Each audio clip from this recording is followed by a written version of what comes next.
Olá, meu irmão querido, minha irmã, seja bem-vindo ao nosso podcast Partilha Entre Irmãos, numa nova fase com novas partilhas. Estamos juntos aqui na comunidade Bom Pastor, junto com você, para mergulhar na palavra de Deus. Estou aqui com a minha irmã Laura Beatriz. Laura, tudo beleza? Tudo certinho? Na alegria do Espírito Santo, renovada, erguida. Isso. E pronta para... Fisicamente e espiritualmente. Beleza. Padre Antônio, antes de mais nada, hoje é finalzinho de agosto. Então, alguns irmãos que acompanham o podcast, alguns entraram em contato comigo diretamente, totalmente impossibilitados de expressar mais diretamente ao Senhor o louvor a Deus, a alegria. Então, em nome desses irmãos, Cláudia de Volta Redonda, Bebeta, a prima da Shirley do Rio Grande do Sul, eu queria, assim, em nome deles e de outros que eu não lembro o nome agora, né, expressar publicamente louvor, gratidão a Deus. Muito obrigado a Deus pelos seus 25 anos de ordenação sacerdotal, de vida. Tá certo. Não, com certeza. 7 de agosto a gente celebrou, né? Estamos ainda sob os efeitos, porque eu não sabia que comemorar cansava tanto. Ai, mas eu acho que a gente comemorou tão bem, então por isso que, né? Mas está sendo um mês especial, né? Está sendo um mês gostoso. Então, um abraço e muita gratidão aos irmãos que lembram de rezar pela gente, né? Lembram de sustentar a gente na oração nesses 25 anos aí já de ministério. Meu Deus, como passa rápido. Padre Antônio, o senhor sabe que alguns de nós aqui da comunidade, dos quais eu me incluo, estávamos lá na catedral. Pois é, lá você vê, há 25 nós estávamos anos atrás. Bem mais jovens, mas fazer o quê, né? Então, vamos lá, vamos em frente. Estamos com mais sabedoria agora, espero. Que beleza, né? Que bênção. Espero. Bendito seja Deus. Rezemos, finalzinho do mês de agosto, então rezemos pelas vocações, pelos padres, para que Deus mande mais sacerdotes, mais religiosos, para poderem cuidar do seu povo. Mês de agosto é mês para isso, né? Então, vamos lá, redobrar as orações pelas vocações, né? Amém. Muito bem. Laura, então, olha, para a gente fazer a nossa retomada, acho que seria uma boa a gente voltar para aquilo que é uma das coisas nossas preferidas, que é partilhar os salmos. Acho que a gente recebe muito de Deus quando a gente reza os salmos, então a gente tem um carinho especial pelo livro de Salmos, que no fundo é a oração do povo de Deus, da antiga aliança e da nova aliança, né? Santo Ambrósio tem um textinho muito legal. Qualquer hora dessa eu vou tentar trazer aqui o texto para ler, que ele fala sobre os salmos, é um elogio aos salmos, né? Então é como se, olha, não há remédio melhor do que um salmo. Na hora da tristeza ele alegra, né? Ele vai fazendo bem para a alma da gente. Então acho que seria bom a gente conversar um pouquinho sobre... partilhar um pouquinho sobre um salmo, né? E Padre Antônio, me ajuda aí se eu errar. Nossa Senhora orava os salmos. Eu lembro que quando a gente estudou Magnífica, tinha umas 2 frases. Eleva os humildes é uma frase de um salmo, se eu não me engano, 30. Jesus, não só na cruz, né? Muitas vezes... E eu acho que o Novo Testamento, se eu não me engano, está cheio de citações dos Salmos, não é isso? Exato. Os Salmos são a oração... a gente não tem muita clareza de qual era usado em que momento, mas a gente tem certeza de que os Salmos eram a oração comum na liturgia do povo judeu, né? No tempo de Jesus, seja no templo em Jerusalém, no santuário, seja nos momentos de oração que aconteciam nas casas, porque isso é uma coisa importante da gente lembrar, porque é importante para a gente atualizar também. Muito da vida oracional, muito da vida litúrgica do povo de Israel acontecia no ambiente familiar. Então, lembrando que talvez um dos momentos ápice, né, da celebração de Israel era a ceia pascal, que acontecia em casa.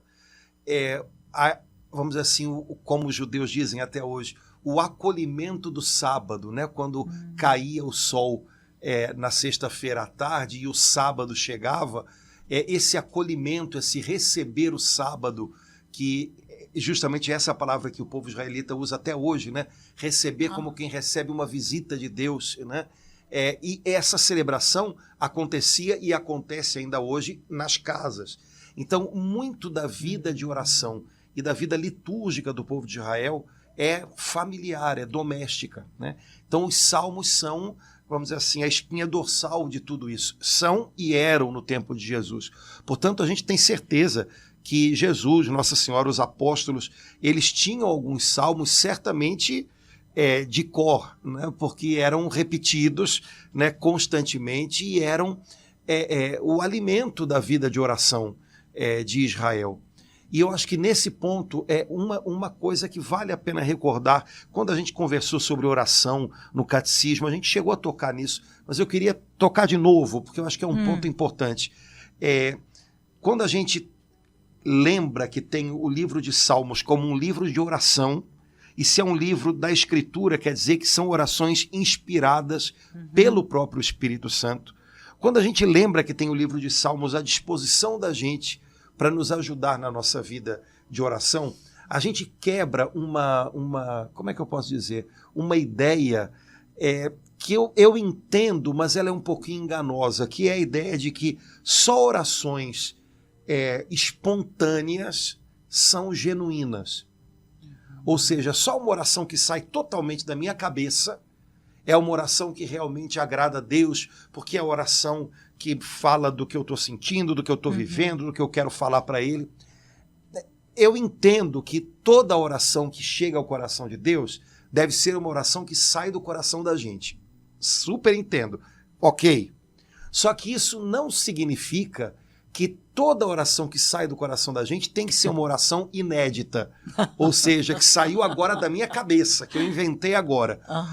Pelo contrário, quando nós oramos com os salmos, quando nós oramos os salmos e fazemos dessas palavras as nossas palavras, e de alguma maneira moldamos aquilo que nós carregamos dentro de nós para que se adapte também a essas palavras, nós estamos fazendo uma oração genuína, ou seja, uma oração de fato, né, sincera, se de fato isso tudo corresponde, né, ao que a gente tem dentro e se a gente quer fazer corresponder o nosso coração à palavra, mas a gente não está usando palavras que brotaram agora do nosso entendimento. São palavras que são inspiradas pelo Espírito Santo, provadas pelo tempo, compreendidas, e na medida em que foram sendo compreendidas, foram sendo aprofundadas, né, pela própria igreja, né? Então, tirar um pouquinho da cabeça da gente a impressão de que oração genuína, oração que sai do coração, tem que ser sempre uma oração que nunca ninguém rezou. Quando, na verdade, né, o critério não é esse, né? Então, eu preciso, de fato, que as minhas orações sejam minhas. Mas quando eu rezo um salmo e faço dessa oração a minha oração, ter essas palavras à minha disposição é uma grande bênção, é um grande benefício. Porque são palavras inspiradas pelo Espírito Santo, que já passaram pelos lábios de Jesus, de Nossa Senhora, dos apóstolos, dos santos, né, que foram sendo compreendidas por eles, e na medida em que foram sendo compreendidas, elas foram sendo alargadas, né, e que agora estão à minha disposição, né? Então, devo usá-las com largueza. Até porque, Padre Antônio, se a gente fosse, né, fazer aqui um estudo do Salmo, me lembrei do 39, imagina você dizer, Senhor, olha a minha aflição, eu estava no fundo da fossa, é a palavra que usa, e a tua mão se estendeu. Nossa, são palavras assim que, se a gente quisesse, né, espontaneamente, a gente nem conseguiria expressar com a dimensão, né, que os salmos deram. Foi muito bom se eu falar isso, né? lembrar dos salmos assim na história da igreja, em Jesus, Nossa Senhora, nos apóstolos, quando se reuniam, a gente vê lá em Atos, né, dos apóstolos. E eu gostei particularmente do senhor dizer que na tradição judaica eles oravam os salmos em casa. A gente sabe que na nossa tradição é muito comum, glória a Deus por isso, as famílias se reunirem para rezar o terço. Não sei se as famílias também se reúnem para rezar os salmos, mas gostei dessa ideia, assim, que a nossa origem, a tradição, fazia com que as famílias, especialmente no sábado, né, rezassem os salmos ali juntas, como família. Sim, lembrando que o rosário nasce em relação com o saltério, né? São 150 salmos, 150 ave-marias. Por causa disso, né? Bem lembrado. Então, acho que seria uma excelente sugestão, né? A gente tentar, sei lá, se a família se reúne para rezar o terço, por que não escolher um salmo para, durante aquela oração também, né, voltar à palavra de Deus. É muito esquisito, né, que de uns anos para cá, graças a Deus, as pessoas tenham voltado a perceber, talvez com mais clareza, a importância da gente ler a Bíblia e guardar de cabeça textos bíblicos e não terem também chegado ao entendimento de que a gente pode usar um livro inteiro da Bíblia como nosso livro de oração, né? E talvez explorá-lo mais, né? Há muitos livros de oração, né? E geralmente são bons, né? Mas dentro da Bíblia tem um livro de oração. Então, se vale a pena comprar e utilizar livros que ensinam a fazer novenas ou que tenham a devoção a esse santo ou aquele, ou que apresentem orações para esse momento ou aquele outro, muito mais vale a pena lembrar que na nossa Bíblia tem aqui um livro inteiro, né, de orações, e que eu posso aproveitar esse livro de orações e descobrir que ele tem orações para todo tipo de situação que eu possa estar vivendo. Tem orações belíssimas, né, para expressar o nosso louvor, a nossa gratidão a Deus, enfim. Então, vamos voltar, né, à oração que foi inspirada pelo próprio Espírito Santo, que faz parte da Escritura Sagrada, que é a oração dos Salmos. Eu acho que é um desafio bom para a gente topar, né?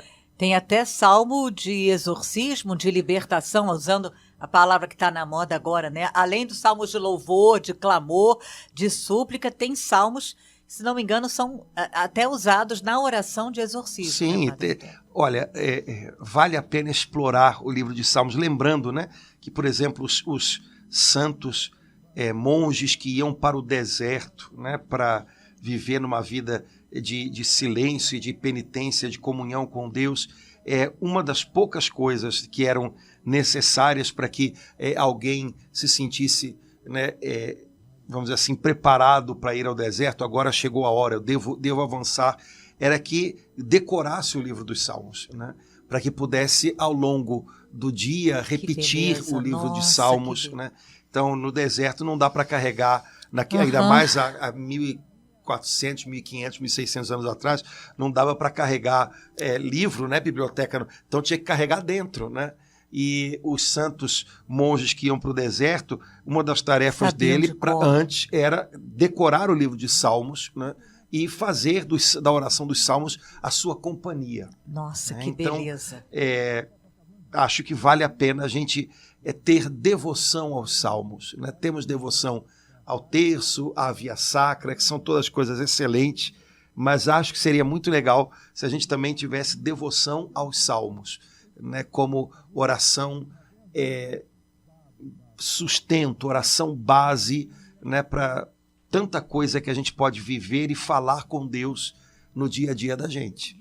Na liturgia da missa, a igreja nos dá todos os dias, eu acho que quase todos os dias, né, salvo um ou outro cântico, mas quase todos os dias nos dá um salmo. Né? Na verdade, os cânticos que aparecem às vezes, Magnífica ou alguns outros, no fundo eles têm a mesma estrutura dos salmos, né?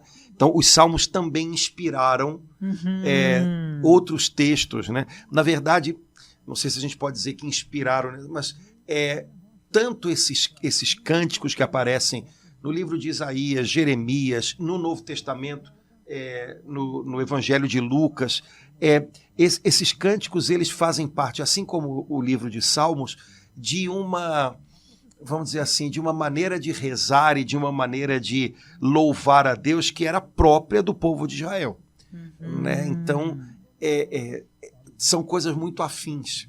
Né? E São Paulo mesmo diz, né, no Novo Testamento, que a gente deve salmodiar. Né? Salmodiar. E dá a impressão de que ele está dizendo, olha, façam coisas parecidas com o que vocês veem nos salmos da Escritura. Né?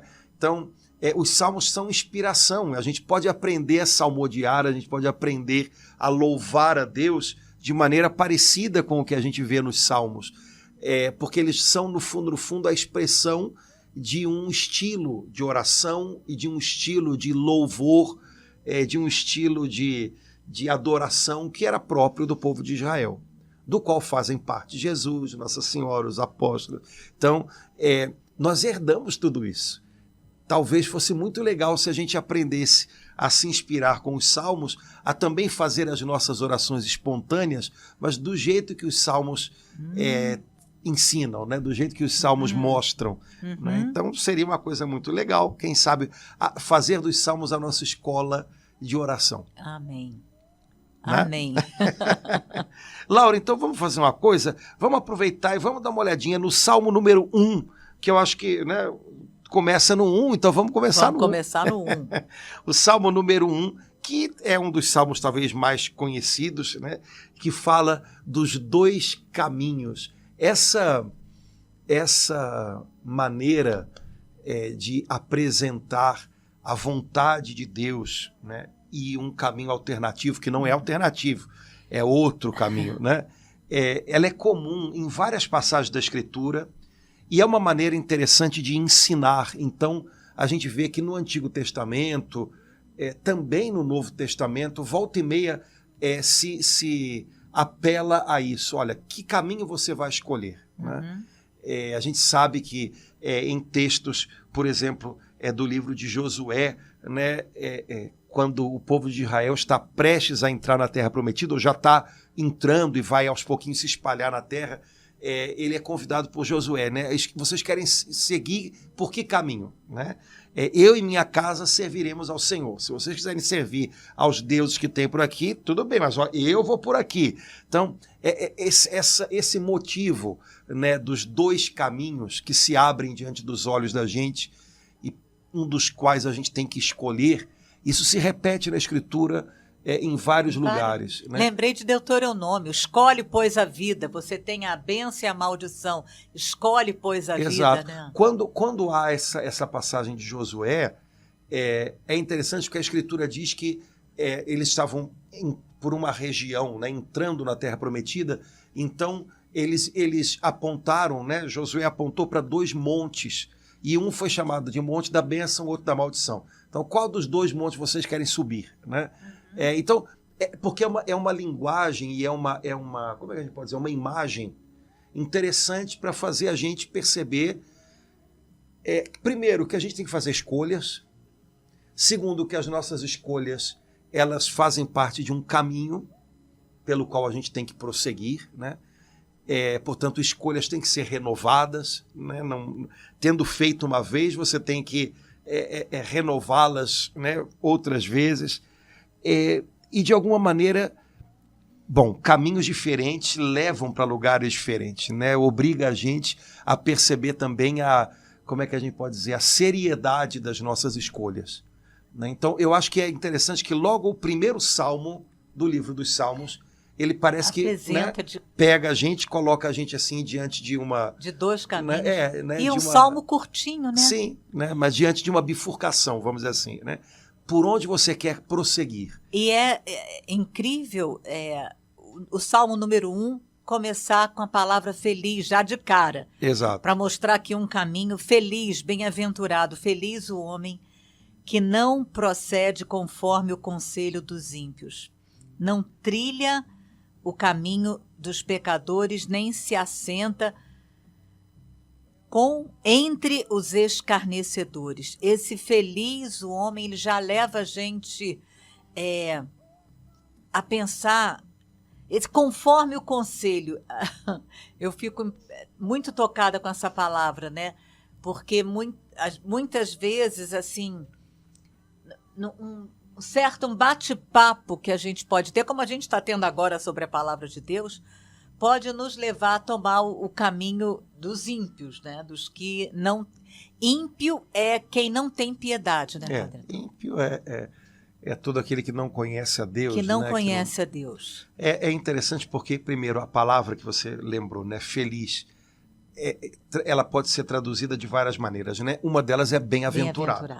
Então, dá para a gente fazer na Bíblia todo um estudo só usando essa expressão, feliz ou bem-aventurado, né? Quem é, aos olhos de Deus, verdadeiramente feliz? Quem é de verdade uma pessoa abençoada aos olhos de Deus? Bom, é claro que a gente vai chegar com esse estudo lá no Evangelho de Mateus, né, nas bem-aventuranças, onde parece que Jesus mostra para a gente, olha, os critérios que o mundo dá para definir o que é felicidade e quem é feliz, eles não batem com os critérios de Deus, né, ou com aquilo que de verdade importa. Aqui também a gente já encontra um pouquinho disso, né? Mas a gente vai encontrar versículos na Bíblia que falam sobre feliz, bem-aventurado, até o livro do Apocalipse. Então parece que ao longo de toda a Bíblia o Espírito Santo está alertando a gente, olha, tem um caminho de verdadeira felicidade para você. Tem um caminho que te aproxima de Deus e que te faz experimentar uma felicidade que só Deus pode dar e que é diferente do que o mundo apresenta. Então, ande por esse caminho. Feliz, né, bem-aventurado. Aqui a tradução da Bíblia da Ave Maria, da Bíblia de Jerusalém, ela está um pouquinho diferente. E eu acho legal. Diz assim, feliz o homem que não vai ao conselho dos ímpios. Aí a palavra conselho aqui não significa tanto o conselho como a gente entende. Olha, eu no seu lugar, conselho aqui seria uma reunião de ímpios. Né? Então, feliz o homem que não toma uma cadeira na reunião, no conselho, na deliberação dos ímpios. Né? É importante isso, né? Porque, na verdade, o que a palavra de Deus está dizendo aqui, olha, não importa se você está com uma cadeira entre doutores ou aparentemente ignorantes, entre homens poderosos ou homens simples. O que importa é que você não esteja sentado numa cadeira na reunião, no conselho dos homens ímpios, ou seja, dos homens que desejam o mal, que passam por cima dos mandamentos de Deus. Nesse meio não se meta, né? Não se envolva com isso, né? E aí a gente já tem que tirar consequências disso, né? Então, você é abençoado, você é feliz toda vez que você percebe que ao redor de uma mesa sentou-se o conselho dos ímpios e você não ficou ali.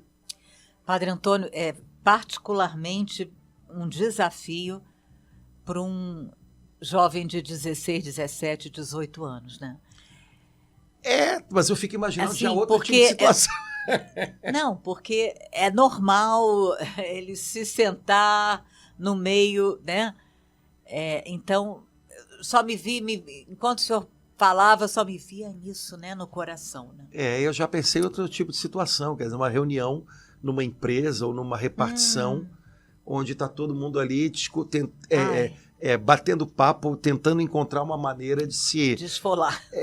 Uma maneira de tirar mais proveito da tristeza dos outros. Né? Uhum. Abençoada é a pessoa que não entra nisso, que levanta e vai embora, né? Que tem coragem de fazer isso. Né? E às vezes aí é muito difícil. Você imagina, você está num ambiente de trabalho, né, e você percebe que o que está sendo colocado na mesa não é a melhor maneira de trabalhar ou de servir ou de fazer uma determinada atividade, mas o que está sendo colocado na mesa é a maneira de se servir, né, ou de se aproveitar, né, sei lá, né, do cliente ou da pessoa que deveria ser beneficiada.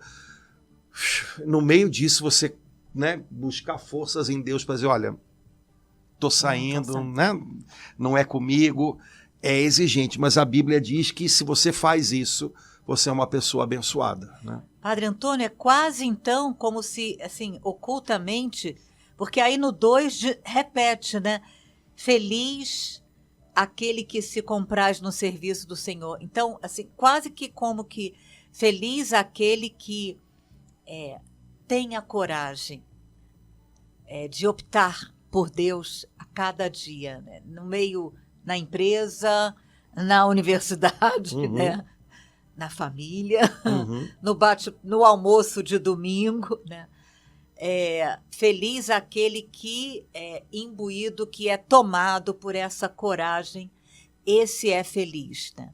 É algo assim muito libertador, porque no primeiro momento, essa situação, especificamente essa que o senhor falou, nos faz pensar que feliz é aquele que concordou faz com parte tudo. do reme-reme. E na verdade não está dizendo aqui nem que feliz é aquele que vira a mesa do lado. Não dá, porque Deus sabe que tem momentos em que não é assim que funciona. Sim. Né? Mas simplesmente é preciso que a gente se posicione. Né? Falar de dois caminhos, no fundo, é falar disso. Você está se posicionando de que modo? Né? E é muito fácil a gente não se posicionar. Quer dizer, eu não vou, mas também não saio, sabe? Não. É preciso se posicionar às vezes, né? Não por tudo e não de qualquer maneira e não em qualquer lugar. Mas quando você está percebendo que, opa, né, estou sentado aqui no conselho dos ímpios, né? Nessa hora é preciso. É interessante porque as pessoas se posicionam muito na internet, né? Num lugar que muitas vezes é absolutamente inútil se posicionar, porque vira só briga, né? Mas ali na hora do vamos ver, né, na mesa, né, olha, eu não concordo, eu lamento, mas eu não posso me envolver nisso, porque isso corrompe o que eu acredito, né? Nessa hora, muitas vezes, a gente vai, né? A gente vai junto, a gente não... Então, o Salmo, de alguma maneira, está lembrando disso, né? Quando se fala de dois caminhos, está se falando, escuta, de que lado você vai se posicionar, né? Para que lado você vai, né? Não dá para... e a gente precisa tomar cuidado para não ter a impressão de que o fato da gente ter vociferado na internet significa muita coisa além de que a gente tomou partido de alguma ideia. Quando, na verdade, no dia a dia, a gente pode fazer tudo muito parecido, né, com o que todo mundo faz. E aí temos um problema, né? Porque é justamente nesse momento que a gente tem que se posicionar. Olha, não vou compartilhar disso, porque não acredito que seja assim. Ponto. Né? Não está nem dizendo que você tem que convencer os outros, nem que você tem que virar a mesa. Não. Mas simplesmente que você Tome deve tomar uma decisão. Né? Então, aqui na tradução da Bíblia de Jerusalém diz... Repete também aí? Mas aqui diz assim, feliz o homem que não vai ao conselho dos ímpios, não para no caminho dos pecadores, nem se assenta na roda dos zombadores. Essa palavra Né? Então, não parar no caminho dos pecadores. É engraçado porque caminho normalmente é para caminhar. E aqui está dizendo, no caminho dos pecadores, não para. Então, cuidado que o caminho dos pecadores parece que é um caminho, mas no fundo não é. Né? Porque você fica parado naquilo, né? Você estaciona naquilo. Então, será que tem alguma situação na minha vida em que eu estou parado no caminho dos pecadores? Ou seja, não é um caminho, né? Eu tô me acomodando numa determinada posição, me acomodando numa determinada coisa que não agrada a Deus, né? Então, era para ser um caminho, né? Só que caminho é para caminhar. Se você está parado... Que coisa forte, né, Padre Antônio? A gente está com o Salmo número 1, e só, né? Bom, o senhor ficou só no 1, eu ainda li o segundo. Com um versículo já nos leva a essa consciência, né? A essa exame de consciência, né, pessoal, faz a gente parar para refletir. Só com um versículo, né, tão forte como esse, leva a gente a, no mínimo, mesmo que a gente seja muito distraído, a gente parar para se ver aqui e dar uma olhada, ver como é que a gente está, que caminho que a gente está tomando, que caminho que a gente está seguindo, ou onde a gente parou no meio do caminho, né? É interessante, Laura, você estava falando, porque aqui ainda no versículo 1, né, não se falou que feliz o homem que faz isso ou aquilo. Você é feliz se você fizer isso, ou então você tem que fazer isso ou aquilo para ser feliz. Por enquanto, só diz que feliz é o homem que não faz algumas coisas. Às vezes a gente se coloca numa posição de eu tenho que, quando na verdade o primeiro passo é do que eu preciso abrir mão. O que eu não tenho que fazer, né? Do que eu tenho que me apartar. Né? A primeira coisa é essa. Antes de mais nada. Antes de mais nada. Então é interessante porque antes de exigir algo, o Salmo está dizendo, olha, em primeiro lugar, não entra por esse caminho, não vai por ali. Né? Não se envolva com isso ou com aquilo. Não é uma cobrança do você tem que, mas é, em primeiro lugar, olha, se preserve de algumas coisas. Se preserve de estar na roda dos zombadores. Porque quem senta na roda dos zombadores vai se tornar um zombador. Né? Na linguagem da Bíblia, o zombador e o ímpio são aquelas pessoas que dizem, o que Deus está vendo? Deus não está vendo nada, é a gente mesmo que faz, né? Ou então o zombador é aquele que faz pouco caso do sofrimento alheio, né? Da tristeza do órfão e da viúva, das necessidades do mais pobre. Então, cuidado, olha, não entre na roda dos zombadores, porque senão daqui a pouco, sem você perceber, o seu coração vai ter se tornado um coração assim, um coração cheio de zombaria, cheio de, sabe, dessas coisas do cinismo dos zombadores, né? Para você zombar, você tem que ser um pouquinho cínico, né? Debochado. Né? Então, cuidado para o seu coração não se tornar assim. Né? Eu acho que é interessante porque a primeira coisa feliz é quem sabe não entrar em algumas coisas, não se envolver em alguns ambientes. E, de fato, se você parar para pensar, aí sim o exemplo que você deu dos jovens é bem elucidativo. Se a gente não é capaz de romper com algumas teias, aquilo simplesmente vai envolvendo a gente, vai tomando conta da gente. E quando você vai ver, você está fazendo igual. Então, antes do faça isso ou aquilo, abra mão, se preserve de algumas coisas, não vá na onda, não vá, sabe, na enxurrada que você está vendo o que está acontecendo ao seu redor. Saiba se posicionar. Né? Você não precisa virar a mesa em cima dos outros. Mas é preciso que você saiba... Toma cuidado, né? se preserve disso. Se preservar. Né? E aí seria uma boa pergunta, né? Para a gente se fazer, eu estou me preservando de algumas coisas?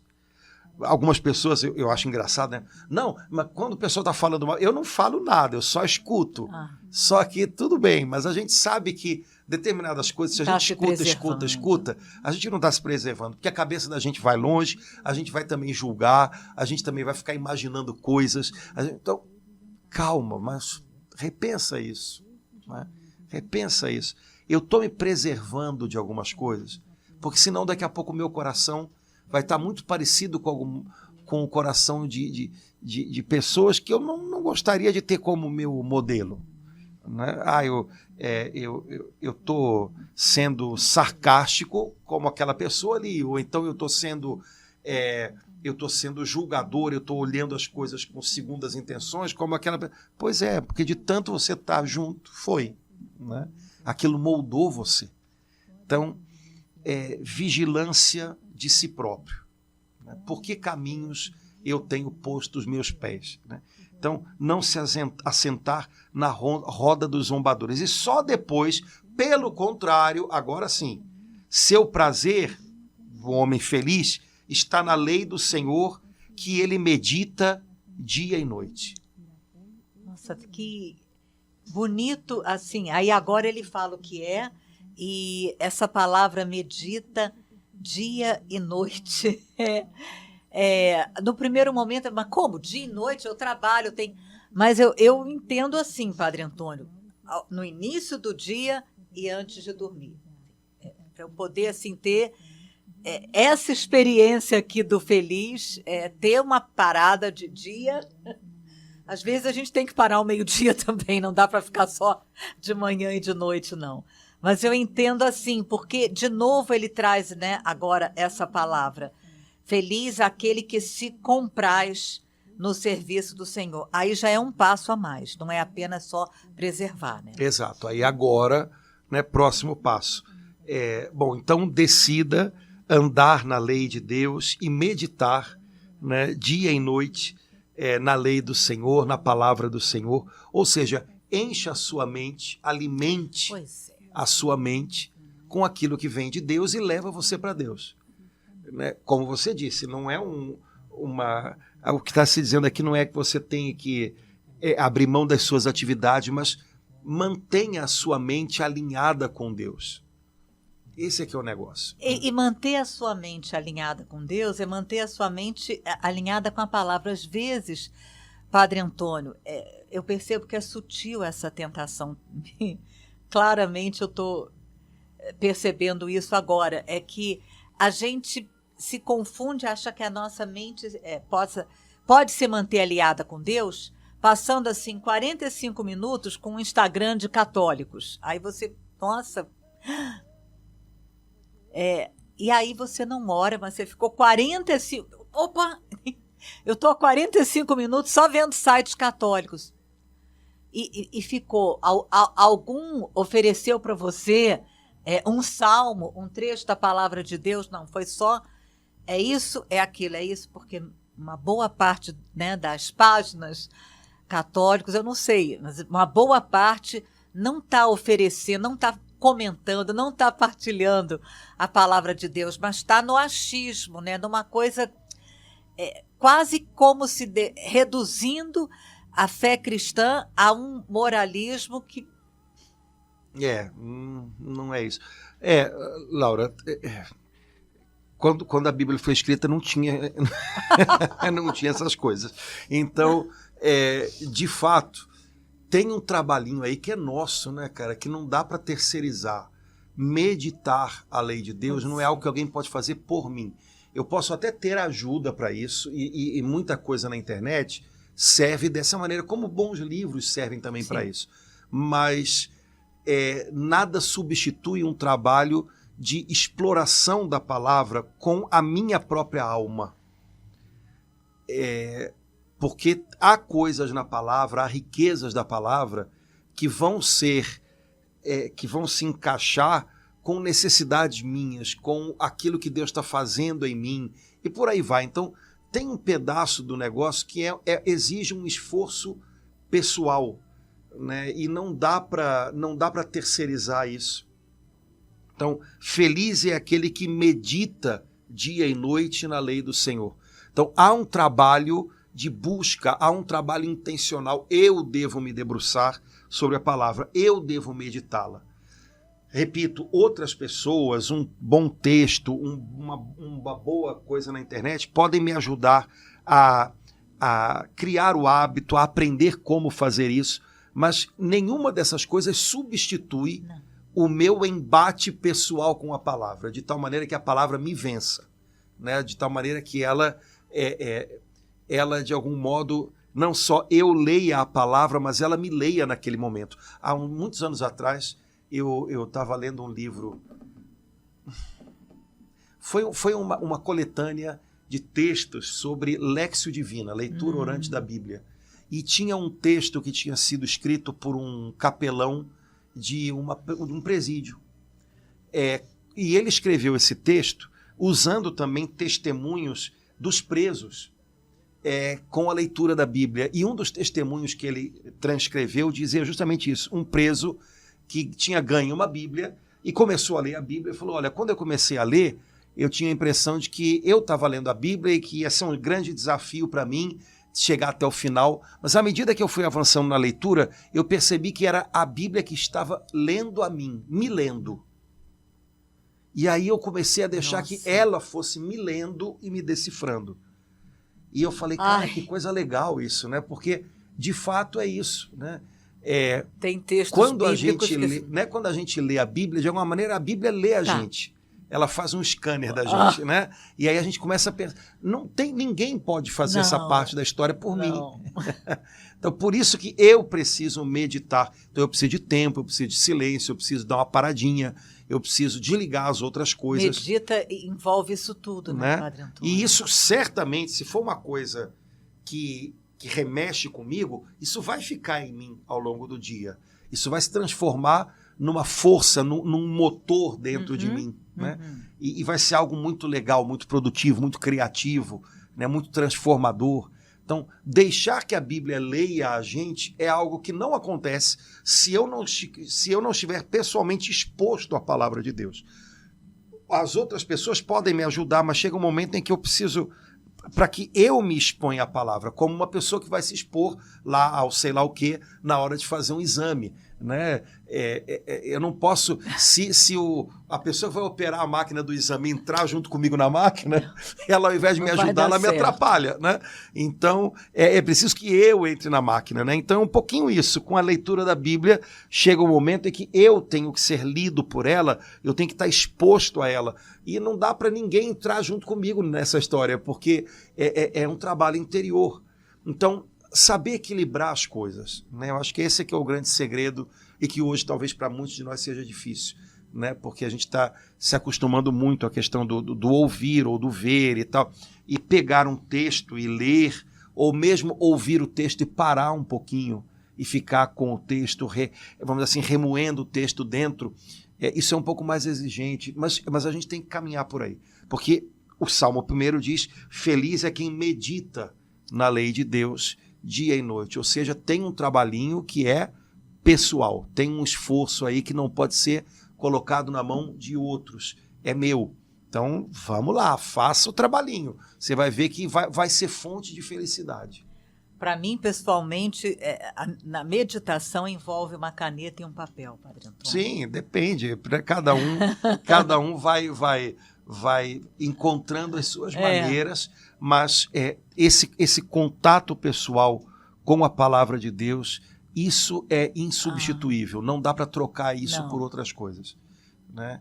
Então, mesmo que você não esteja com livro, ainda que você esteja com um audiobook da Bíblia, mas tem um momento, volta, fica a sós com aquela palavra, remoe aquela palavra, né? Como os autores antigos diziam, rumina aquela palavra. Né? Ruminar significa que a palavra se entranhou, mas voltou, aí volta, né? Então, rumina essa palavra. Esse pedaço da história não pode ser delegado a outros, então precisamos nos acostumar com ele. E, é claro, envolve um pouquinho de disciplina e de força de vontade. Né? Então, vamos em frente. Coração decidido, como fala aquele outro salmo. Aí depois é tão lindo, ele vai dizer como é que é aquele que medita dia e noite. Ele é como a árvore plantada na margem das águas correntes, dá fruto na época própria, sua folhagem não murchará jamais, tudo que empreende prospera. Que coisa bonita essa comparação, o que medita dia e noite é como não murcha, então dá frutos o ano inteiro. Você vê um salmo tão pequeno, usa imagens diferentes. Primeiro a imagem dos dois caminhos, agora a imagem da árvore. Para a gente ler a Bíblia com proveito, a gente tem que tentar se deter um pouquinho nas imagens, porque as imagens normalmente dizem muito. E dizem muito de uma maneira que cada um pega um detalhe que lhe chama mais a atenção. Né? Se você der uma olhadinha em toda a Bíblia, né, seja no Antigo como no Novo Testamento, muitas vezes você não tem conceitos, definições, mas você tem imagens. Isso é uma maneira de pensar que era muito própria dos povos semitas, né, do povo judeu. Né? Nem tudo eu consigo definir com um conceito. Mas quando eu uso uma imagem de comparação, eu entendi. Né? Né? Então, Jesus fez muito isso. Né? Nas parábolas. Né? Então, quando eu me deparo com imagens, eu tenho que tentar aproveitá-las bem. Então, agora está se dizendo, aquele que medita dia e noite na lei do Senhor é como a árvore plantada junto da água corrente. Dá fruto no tempo certo e suas folhas não murcham. Tudo que ele faz prospera. Bom, lembrando que a gente está falando de um povo, né, nesse tempo, que vivia numa região onde árvore e água corrente eram coisas muito apreciadas porque não eram tão abundantes como a gente tem diante da gente aqui, né? Lembrando que em Israel, até hoje, né, existem rios que secam numa boa parte do ano e existem árvores vegetais que secam mesmo sem morrer, mas secam até que vem o tempo da chuva para brotar de novo, para verdejar um pouco de novo. Mas que durante uma boa parte do ano dão a impressão de que serem... mortas, porque não tem, né, folhagem. Porque não tem nada, você não vê viço nenhum, porque não há água por ali. O que usam é a água que foi captada no tempo da chuva, né? E que vai acabando até que chegue o próximo tempo de chuva. Mas aquele que vive, né, meditando na lei de Deus é como uma árvore plantada à beira de um rio que não seca, à beira da água corrente. Aí as suas raízes estão constantemente recebendo alimento e água, né? Então, olha, se eu meditar sempre, todos os dias na lei de Deus, eu vou estar constantemente sendo alimentado. Vai haver um princípio de renovação constante na minha vida. Bom, se eu pego, né, da lei de Deus só um pouquinho hoje e gasto, e daqui a 6 meses eu vou de novo, aí a gente já sabe como é que fica, né? É interessante porque algumas pessoas imaginam de um jeito muito, né, ingênuo. Não, eu fui à missa hoje, ou então eu li a Bíblia hoje, então daqui a não sei quanto tempo eu vou de novo, né? Não, eu vou à missa quase todo domingo. Né? Assim, como é que você faz para escolher, né? Ou então, não, eu leio a Bíblia de vez em quando, sim, mas normalmente você acaba tendo até um bom momento de oração, mas se você não tem uma vida de oração, aquilo vai se perdendo, né, ao longo dos dias e vai dando espaço para as outras coisas, né? Porque se você for à missa domingo e não rezar nada durante a semana, na segunda, na terça, na quarta, na quinta, na sexta, no sábado, você já ouviu um monte de outras coisas, você já viu um monte de outras coisas que vão minando a sua confiança. Então, manter-se enraizado na palavra de Deus, receber constantemente alimento da palavra de Deus. Esse é o segredo do homem feliz, segundo o Salmo número 1. Né? Então, a primeira coisa eu estou enraizado, eu sou uma pessoa que tem raiz. Jesus também usou essa imagem, né? Uma planta que não tem raiz morre rápido, né? Então, eu estou enraizado, eu já tenho raízes em Deus, ou eu ainda sou uma pessoa que está vivendo tudo na superficialidade, né? De vez em quando fica emocionada quando escuta uma música, eu ouço essa música e eu choro. Tá bom, pode chorar de vez em quando, mas e aí, tá enraizado? Agora, outra pergunta que eu posso fazer, as minhas raízes estão onde? Eu estou recebendo, eu estou tirando alimento de onde? Se as minhas raízes estão aqui, ou estão na televisão, ou estão nas opiniões, né, que eu escuto do mundo, ou estão nos sentimentos de uma outra pessoa que de alguma maneira me manipula, sei lá o quê. O que está me sustentando? Tá, né? entendendo? Se é disso que eu tiro alimento, o que vai dar isso? Né? Não vai dar boa coisa. Né? Então, enraizados, e onde estamos enraizados? Se nós estamos enraizados na palavra de Deus, no tempo devido, damos fruto. Também lembrar disso. Isso é né? muito bom, né? No tempo devido damos frutos, porque os santos falam muito sobre isso, né, Padre Antônio, que é a Santa Teresa d'Ávila, né, Santa Teresa de Calcutá e muitos outros, São Francisco de Assis, para a gente não ficar aflito quando a gente não tiver, faz parte, né, como toda árvore, né, há um tempo próprio, né, para dar fruto. Então, não ficar aflito. Eu estou aqui, eu estou bebendo da palavra de Deus, eu estou aqui, eu meditei, eu parei, não estou sentindo aquele frisson que eu senti naquele retiro, mas eu estou aqui, Senhor, eu estou aqui com a Tua palavra. penso que seja por aí, né, Padre O Antônio? Papa Francisco ele escreveu a bula de convocação do Ano Santo de 2025, falando, o tema, né, do ano é Peregrinos da Esperança, né, falando sobre esperança. E é interessante que tem um determinado ponto que ele trabalha essas duas coisas. É uma coisa legal um dia para a gente conversar. É esperança e paciência. Ter uma esperança é uma coisa que é fácil. Manter a esperança, só quem aprende a cultivar paciência. E aí ele diz, a gente vive num mundo de muita pressa, que está fazendo a gente desaprender a ter paciência.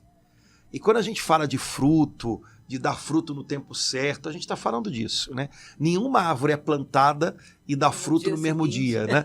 Eu acho que todo mundo, quando era criança, recebeu a incumbência na escola de fazer aquele trabalhinho de colocar o grão de feijão no meio do algodão, né? E se era uma pessoa ansiosa que nem eu lembro de eu colocar o grãozinho de feijão e de 10 em 10 minutos, né, ir lá para ver. Aí você vai dormir. À noite, enquanto você está dormindo, o grãozinho começa a brotar lá. Quando você olha e diz, brotou e eu nem vi. Pois é, né? Mas a tendência da gente é toda hora ir lá. E será que já deu resultado? E aí, né? Então, acreditar primeiro nas sementes que Deus nos deu.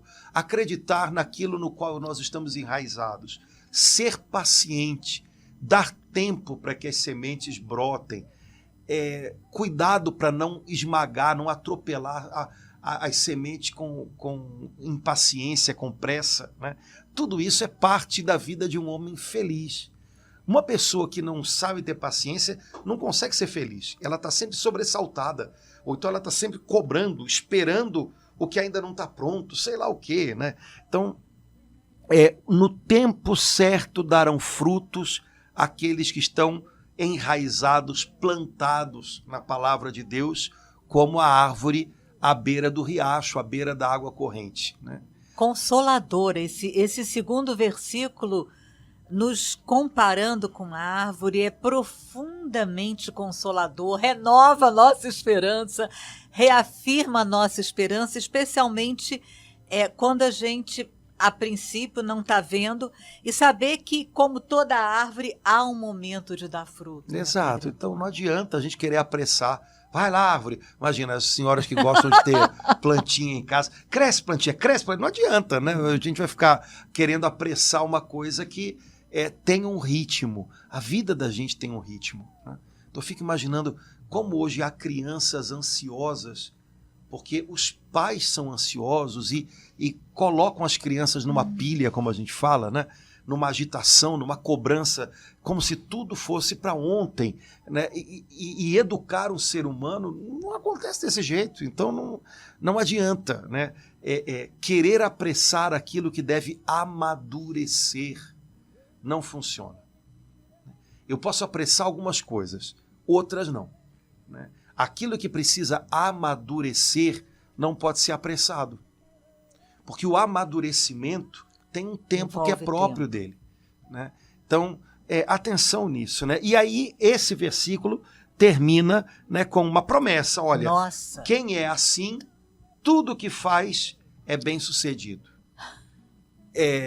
Tudo que faz é bem-sucedido, sucede bem. Acontece com tranquilidade, sucede de uma maneira boa, né? Não está dizendo aqui que vai, sei lá, ganhar na loto, exatamente, né? Mas está dizendo que vai conseguir fazer tudo que é preciso fazer bem. Já é uma boa coisa, já é uma grande coisa, né? Nem sempre a tarefa da gente é ter sucesso num sentido que dê para medir de maneira humana, mas é fazer bem o que tem que ser feito, né? Então, essa semana eu estava conversando com uma senhora que foi cuidadora de uma outra senhora, né? Até que essa senhora falecesse, né? Mas cuidou dela com carinho, né? Contando que se tornou praticamente uma pessoa amiga da família e tal. A tarefa dela não era impedir a outra senhora de falecer em algum momento.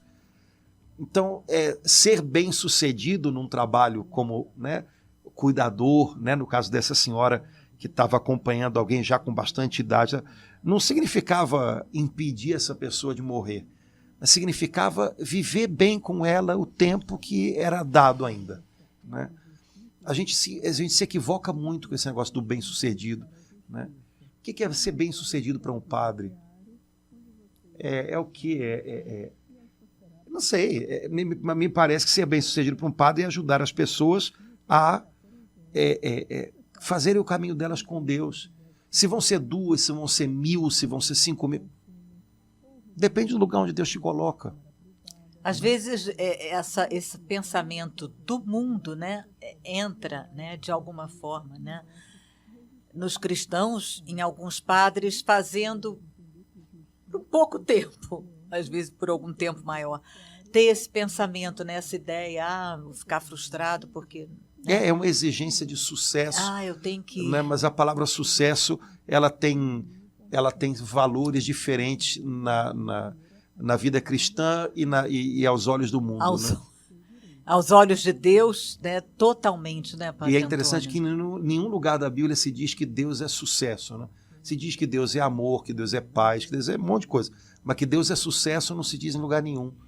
Então... O Senhor me deu, há um ano e meio atrás, um livro, Os Santos Pecadores, e tinha, assim, 3 santos ali. Santos para pecadores. Santos para pecadores. Isso. Que a vida foi, meu Deus... Até no final, assim, uma série de transtornos, de frustração, e a pessoa é santa, né? Com tudo aquilo. Isso nos faz assim ter outros olhos, principalmente para essa coisa de eu tenho que ter sucesso agora, né? Vou até reler esse livro, porque todos eles santos, não me lembro agora o nome desse santo especificamente, foi até preso injustamente. Mas assim, e aí a gente faz a gente ter um outro olhar.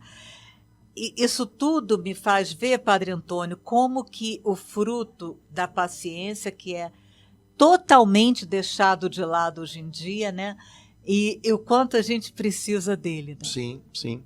Paciência como o Papa Francisco falou, é um ingrediente importante para que a gente não perca a esperança. Né? Enquanto a gente está caminhando e não vê a linha de chegada ainda, não é nada difícil que a gente em algum momento se canse e pense, bom, eu vou desistir, vou parar. Né? Mas olha, paciência, continua caminhando, continua acreditando, continua ali onde Deus colocou você, fazendo a sua parte. Né?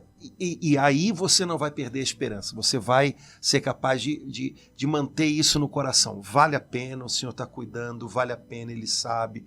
Né? Então, quem sabe, né, vendo aqui o Salmo 1 falando para a gente sobre dar frutos no tempo certo, o Senhor também não quer nos ensinar um pouquinho a respeitar, né, o tempo da paciência, né, que não vai decepcionar. Padre Antônio, parando um minuto para pensar em Santa Teresinha, quem poderia dizer que ela seria doutora da Igreja? Junto com Santa Teresa, olhando assim, né, uma vida tão simplesinha, né, tão sem sucesso, entre aspas, doutora da Igreja. E é interessante, né, Laura, que ultimamente a gente tem uma série de santos, ou seja, irmãos nossos, né, com vidas aparentemente tão simples e eventualmente consideradas um fracasso, mas que são justamente aqueles que talvez estejam mais chamando a atenção das pessoas de hoje. Né? Então, você falou de Santa Teresinha. O que Santa Teresinha fez de grande? O que Nada. Aonde que ela foi? Né? Mesmo esses santos jovens, né? O Beato Carlo Acutis, Chiara Lute, né? Esses santos que morrem jovenzinhos ainda, às vezes com uma doença braba, né? Eles chamam mais atenção do que pessoas que na igreja fizeram tantas coisas grandes e tal, né? Talvez porque o nosso mundo esteja tão sobrecarregado com essas cobranças de sucesso e você tem que fazer, você tem que despontar, que ver pessoas que tocaram tão de perto a fragilidade da vida humana, mas fizeram isso de uma maneira tão generosa e tão boa, talvez dê para a gente esse alento. Sabe? No fundo, o segredo do sucesso não é o tamanho da conta bancária, não é o tamanho da quantidade de coisas que eu fiz, mas é conseguir viver bem, viver com generosidade aquilo que a vida traz. E às vezes a vida prega peças na gente, né? E desfaz os planos da gente. Mas viver isso sem se perder de Deus talvez seja o grande sucesso. Então esses santos, de alguma maneira, eles lembram isso para a gente. Talvez por isso eles façam tanto, entre aspas, sucesso hoje em dia, né? Então, aprender com eles, né? Aprender com eles. Laura, já tem 1 hora que a gente está falando, vamos parar. Sério, Padre Antônio? Sério, né? Senão o pessoal não aguenta, né? Enfim, mas acho que deu para pegar a ideia geral do bonito Salmo 1, Padre Antônio, nossa. Né? Esse é o primeiro, imagina, são 150, né? Então dá para né? Para fazer muita coisa, dá para se deixar ler pela palavra de Deus de muitas maneiras. Se deixar ler pela palavra. Acho que é um bom modo da gente pensar o nosso contato com a Bíblia, né? E fica aí a sugestão da gente tentar transformar o livro dos Salmos no nosso livro de orações preferido, né? Tem muitos outros, no geral são bons, mas o livro de Salmos, o autor é perfeito. Então, acho que pode ser um manancial, uma riqueza de descobertas para a gente, para a nossa vida de oração. O senhor sempre fala assim, olha, estamos 2 irmãos aqui, mas muitos irmãos. Então, querido irmão, querida irmã, vamos entrar aqui, né? Coloca aí nos comentários como é que você viu, né? O que você sentiu do Salmo 1? O que você achou? Fala aí, vai ser muito bom. Na semana que vem, eu prometo que eu vou trazer aqui para o Padre Antônio, tá? A gente está aguardando seus comentários. Beleza. Gente, Deus abençoe muito. Bom estar com vocês. Obrigado pela companhia. E tamo junto. Vamos em frente. Deus abençoe. Até a próxima, se Deus quiser. Até logo. Até.